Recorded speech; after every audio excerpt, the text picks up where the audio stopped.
आज हमारे मंच को शोभायमान कर रहे भारतीय राजनीति के वरिष्ठ नेता, पंजाब के यशस्वी मुख्यमंत्री और हम सब के पिता तुल्य सत्कार योग बादल साहब, संसद में मेरे सहयोगी सत्कार योग भुंदर जी, शाहदरा विधानसभा क्षेत्र से अकाली दल भारतीय जनता पार्टी के सांझे उम्मीदवार भाई जितेंद्र सिंह शंटी जी, पूर्वी दिल्ली नगर निगम के हमारे आदरणीय महापौर राम नारायण दुबे जी, शाहदरा जिला भारतीय जनता पार्टी के पूर्व जिलाध्यक्ष भाई अनिल बंसल जी, भाई निर्मल जैन जी, मंच पर आसीन भारतीय जनता पार्टी और अकाली दल के सभी वरिष्ठ नेतागण और इस जनसभा में उपस्थित आदर के योग्य मेरे बुजुर्गों, माताओं, बहनों और स्नेही, मेरा सौभाग्य है कि आज भाई शंटी जी के चुनाव के बहाने मुझे शाहदरा के लोगों से बातचीत करने का एक मौका मिल रहा है। अदब का तकाजा था कि मैं बादल साहब से पहले बोलती, लेकिन बादल साहब हर बार जिद कर बैठते हैं और आग्रह करके मुझसे पहले बोल लेते हैं और बेअदबी करने पर मजबूर कर देते हैं मुझको। मैं हमेशा उनसे क्षमा मांगती हूँ। आप बड़े हैं, सीनियर हैं, आपको मेरे बाद बोलना चाहिए, लेकिन पता नहीं उनकी विनम्रता की पराकाष्ठा है ये कि वो हमेशा मुझे अपने बाद बोलने के लिए कहते हैं। बंधुओं, आज मैं शाहदरा खास तौर पर इसलिए आई हूँ कि शाहदरा हमारी वो सीट है जहां पर जब कमल का फूल खिलता है तो भारतीय जनता पार्टी की सरकार दिल्ली में बनती है। पिछले 3 बार से आप चूक रहे हैं। 1993 से 98 तक यहाँ भाई रामनिवास गोयल जी को आपने जिता के भेजा था तो दिल्ली में भाजपा की सरकार बनी थी, लेकिन पिछले 3 बार से पता नहीं क्यों आप चूक रहे हैं। इसलिए आपको कहने आई हूं, इस बार 3 बार का उधार चुकाना है आपने, 3 बार का। और आप जानते हैं कि जब उधार चुकाया जाता है तो ब्याज समेत चुकाया जाता है, और चुनाव में ब्याज तब चुकता है जब सामने वाले की जमानत जब्त करा के आप शंटी को जिताओगे तो ब्याज चुकाया जाएगा। इसलिए मैं विशेष तौर पर आपसे निवेदन करने के लिए आई हूं कि मेरे भाई शंटी को केवल जिताना नहीं, डॉक्टर साहब जो 3 बार से जीत रहे हैं उनकी जमानत जब्त करके भाई शंटी को इस बार आपको जिता। जिस समय मैं सभा में प्रवेश कर रही थी तो शंटी आपसे सवाल कर रहे थे कि बताओ उन्होंने बिजली सस्ती की क्या? आपने कहा नहीं। उन्होंने कहा आपको कोई सुविधा दी क्या? आपने कहा नहीं। तो मैं आपसे कहना चाहती हूँ कि अगर वो इस बार आपसे कहे कि वोट दो तो कह दो नहीं। जिसने 15 वर्ष में वोट लेकर कुछ नहीं किया तो उसको तो अपने को ना ही कहना चाहिए ना। लेकिन कॉर्पोरेशन में आप बार बार शंटी को जिता देते हो, तो भैया 10वीं में का क्लास में 10वीं में क्यों रखा? 12वीं में करने के बाद ग्रेजुएट कर दो ना। इतना अच्छा काम उन्होंने कॉर्पोरेशन के तौर पे किया कि जब हम यहाँ आते हैं तो लोग ये कहते हैं सब ऐसा पार्षद नहीं दिखा, बहुत अच्छा पार्षद है। वैसे हमने यहाँ सारे पार्षद बहुत अच्छे दिए, बहुत ही विनम्र है हमारे दुबे जी, बहुत ही कर्मठ है हमारे बलबीर सिंह जी, और ऐसे ही हमारे भाई शंटी जी। पर चूंकि युवा है इसलिए ऊर्जा बहुत है, तो इसलिए अब कम से कम अपग्रेड करके उनको विधायक बना दो। और क्यों बना दो ये भी कहना चाहती हूँ, क्योंकि दिल्ली एक ऐसा महानगर है जहां 2-2 सरकारें हैं। एक सरकार है दिल्ली प्रदेश की और एक सरकार केंद्र की भी दिल्ली से चल रही है। चाहिए तो ये था कि ये दोनों सरकारें मिलकर दिल्ली को एक सुरक्षित नगर भी बनाते और सुंदर नगर भी बनाते, और ये दिल्ली के नागरिकों को इतनी सुविधाएं देते कि दिल्ली के नागरिक यहाँ रहने पर गर्व कर सकते। लेकिन मुझे दुख से कहना पड़ता है कि दोनों सरकारें मिलकर दिल्ली के नागरिकों को सता रही हैं। अगर केंद्र की सरकार खाने पीने की चीजों के दाम बढ़ाती है तो दिल्ली की सरकार बिजली और पानी के दाम बढ़ा देती है। आज भारतीय जनता पार्टी के मैनिफेस्टो का जिक्र बादल साहब कर रहे थे। मैं गर्व से कहना चाहती हूँ कि 3 दिन पहले जब हमने घोषणा पत्र बनाया तो दिल्ली वासियों की एक एक समस्या को हमने चिन्हित किया और उसका समाधान हमने प्रस्तुत किया। आज मैं खुशखबरी देना चाहती हूँ अपनी बहनों को कि आपकी रसोई को राहत देने के लिए हमने तय किया है कि बीजेपी की सरकार आते ही कंट्रोल रेट के सिलेंडरों के नंबर बढ़ाकर 12 कर देंगे और आपको 12 सिलेंडर सब्सिडाइज रेट पर मिलेंगे। बिजली की बात बादल साहब ने की कि हम 30% कटौती कर देंगे। इसका क्या अर्थ है कि अगर आज बिल 1000 का आता है तो हमारी सरकार आने के तुरंत बाद वो बिल 700 रुपए का हो जाएगा। ये 30% की राहत हमने आपको देने की बात की। मेरे बुजुर्ग यहाँ खड़े और बैठे हैं, कुछ विधवा बहनें हैं, विकलांग भाई बहन हैं, इनको पेंशन मिलती है सरकार से। हमने तय किया है उनकी पेंशन की राशि में 500 रुपए की बढ़ोतरी कर देंगे। जिन्हें 1000 मिल रहा है उन्हें 1500 मिलेगा और जो मेरे बुजुर्ग 70 साल से ऊपर की उम्र के खड़े हैं, हमारी सरकार आते ही उनको 2000 रुपया मासिक पेंशन मिलेगी। हम एक ऐसी योजना लाए हैं मित्रों, आप हैरान हो जाएंगे। हमारे जो मुख्यमंत्री बनने वाले हैं हर्षवर्धन जी, वो पेशे से डॉक्टर हैं।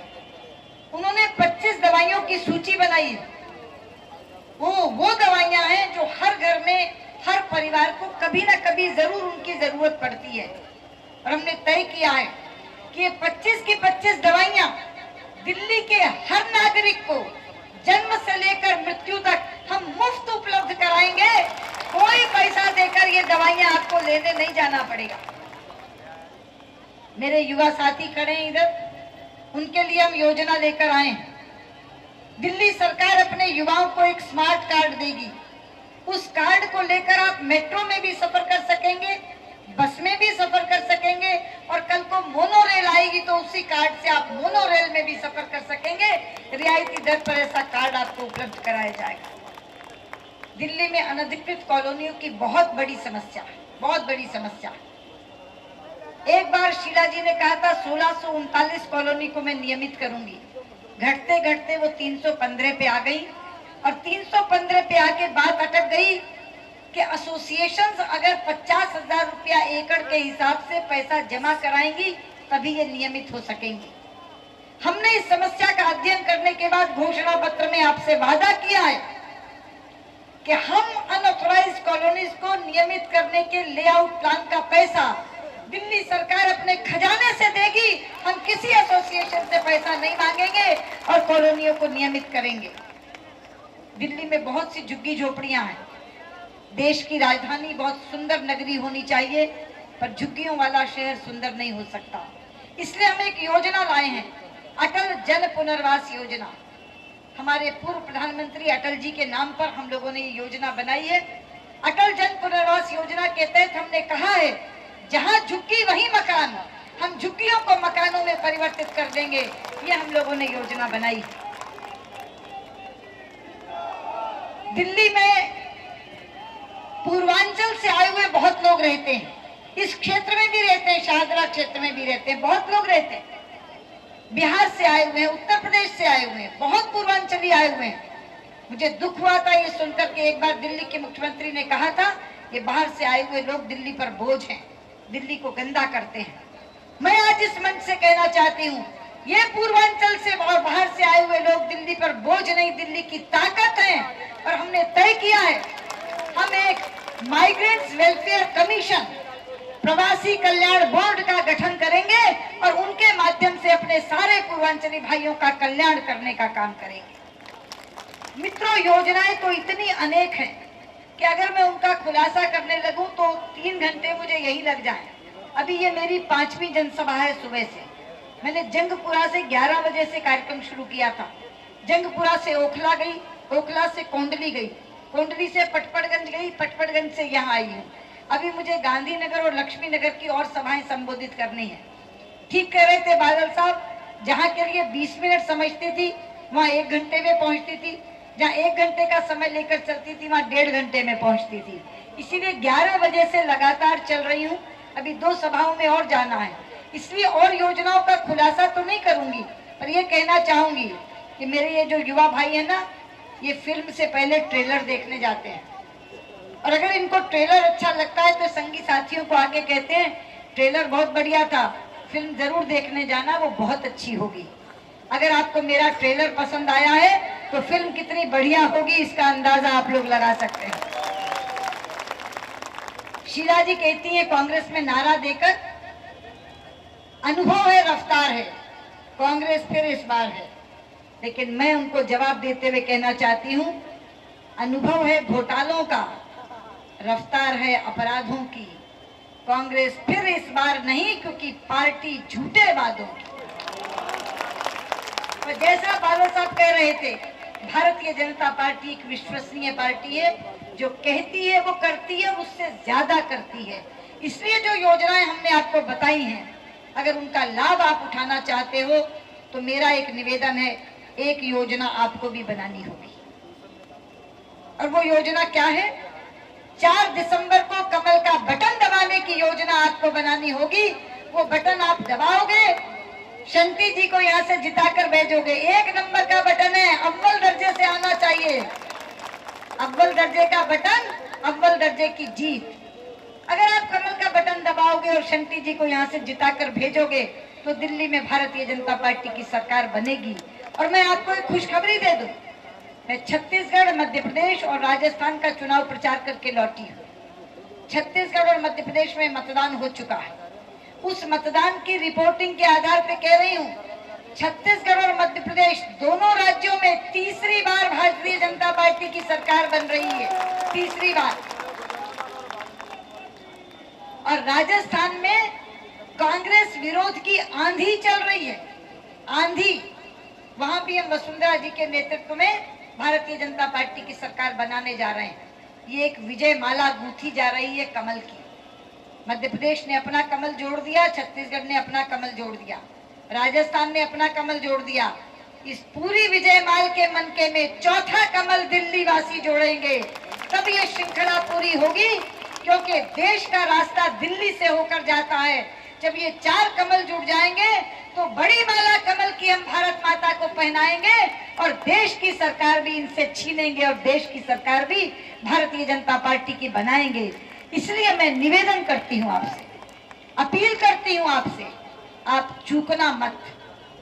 3 बार चूक चुके हो, चूकना मत। बादल साहब ने इस बार अकाली दल दिल्ली के इतिहास में एक नया अध्याय जोड़ा है। 4 सीटें अकाली दल को मिली थी इस गठबंधन में। उन्होंने 3 केशधारी भाई खड़े किए हैं सिख और 1 हिंदू खड़ा किया है।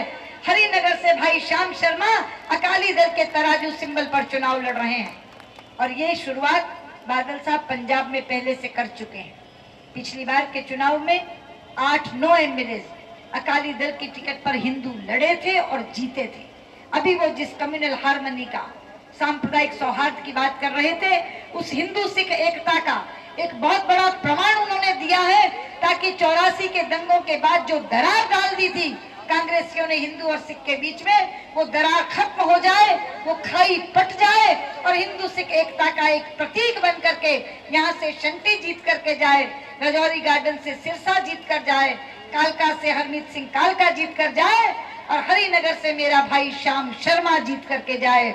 इसलिए आपसे कहने आई हूँ, कोई अगर मगर नहीं, कोई किंतु परंतु नहीं, सारी बातें छोड़कर हिंदू सिख एकता का प्रतीक, अकाली भाजपा गठबंधन का स्तंभ, यहाँ से भाई जितेंद्र सिंह शंटी को जिताकर भेजिए। 4 तारीख को मतदान केंद्र के आगे लाइन लगाइए। बाहर हो सकता है धूप हो, लंबी इंतजार करना पड़े, लेकिन अगर धूप में सिकना पड़े तो धूप में सिको, अंदर जाकर कांग्रेस को सेको। भारतीय जनता पार्टी को जिताकर, भाई शंटी जी को जिताकर भेजो और यहाँ शाहदरा में कमल का फूल खिलाओ, ताकि यहाँ कमल का फूल खिले तो विधानसभा दिल्ली में भारतीय जनता पार्टी की सरकार बने।